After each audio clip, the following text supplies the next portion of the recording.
शीतला घूम के करे घरवा की सारी रतियाना।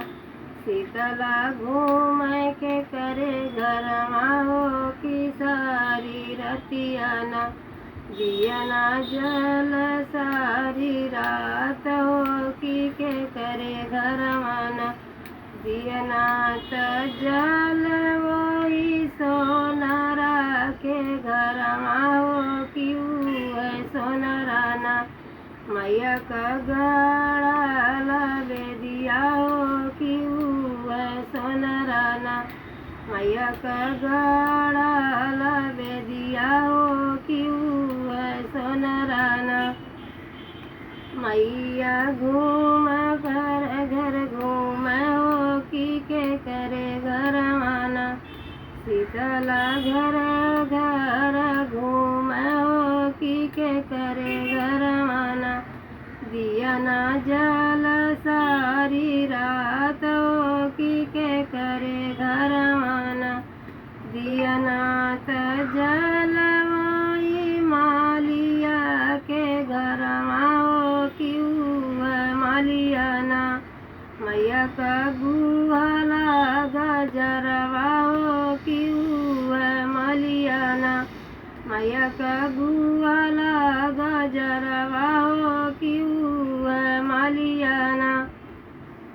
मैया शीतला घूम सारी रतिया हो कि घूम लगना।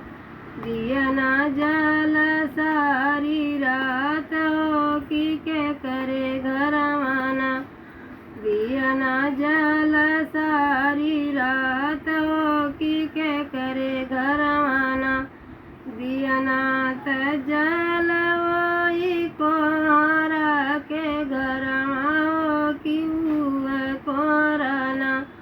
माई का गाड़ा कलसवा हो क्यों है कोहराना। माई का गाड़ा कलसवा हो क्यों है कोहराना। दियना जल सारी रात हो कि के करे घरवाना। दियना त जल वही पंडित के घरवा हो क्यों है पंडितना। पोतिया बाँचे सारी रात हो क्यों है पंडितना।